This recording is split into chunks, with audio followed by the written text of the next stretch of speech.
Welcome into ASU Lacrosse coverage. I'm Trey Lanthier. This is Brett Cowett. This is Brian Edwards, and we're going to break down all things ASU Lacrosse. Start off here. Let's talk about that Whittier scrimmage that played last weekend. The ASU Sun Devils traveled out to Whittier to take on the Poets. You guys both got out there. Tell me, what did you see on the field?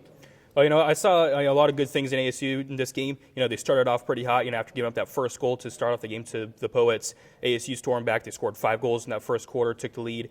They settled down in defense. Their defense really looked solid when they were communicating well in the second quarter.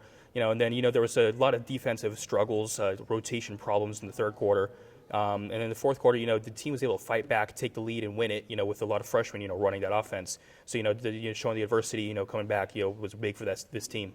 And, Brett, you talked about the depth on this team and where it's at. Where do you think it stands right now? What are you looking at beyond the starters? Well, beyond the starters, we'll just say the starters are fantastic as they are right now. But when we get into depth, when we get into the subs, it seems like the offensive potential for them really lessens. I mean, Brian here said the defense really settled down the second quarter, but the offense really stagnated as well. They didn't score another goal until the third, and that was the last minute of the third quarter. So I don't know if it's just such a difference in skill, or it's just that they just don't have that much experience yet. Well, and that's something that comes with time is that experience, as Coach Malone has frequently said. Trying to get freshmen into that rotation is key for this team. So now look ahead. This weekend is the opener for ASU Lacrosse. They're going to travel to UCLA for the Pac-12 shoot-around in their first round matchup, or not round, it's not really a tournament, but their first game matchup is going to be against the California Golden Bears, ranked number 16 in the MCLA right now. So could be a bit of a test for the Sun Devils.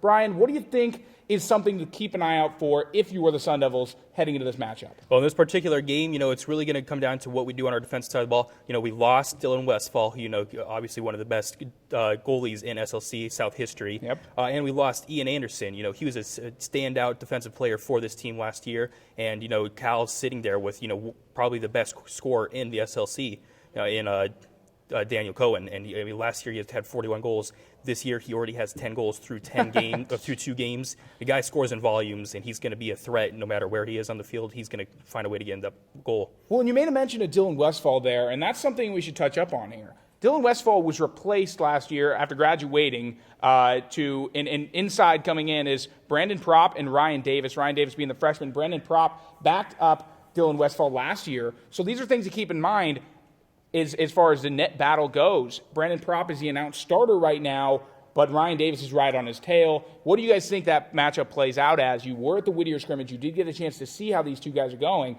Do you think the Cal game is all Propp, or maybe Davis seeing some time in there? Well, this one's certainly going to be Propp. He is the starter.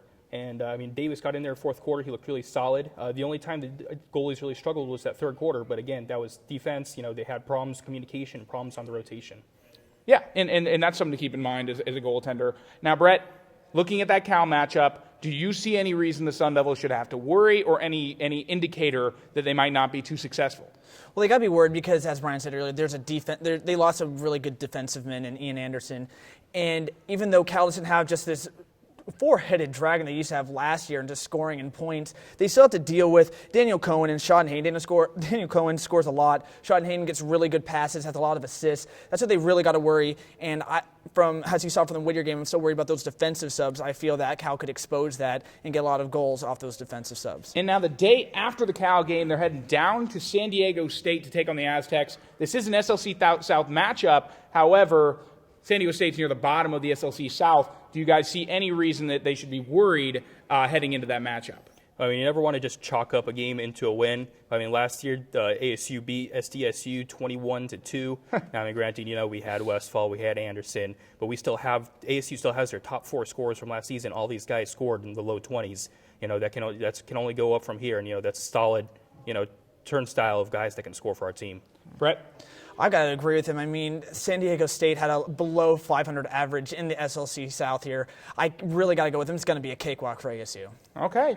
That's going to do it for our weekly look at ASU Lacrosse. You can check out cronkitesports.com for all the articles and the videos regarding ASU Lacrosse. You've been listening to ASU Lacrosse coverage, always here on the Cronkite Sports Network.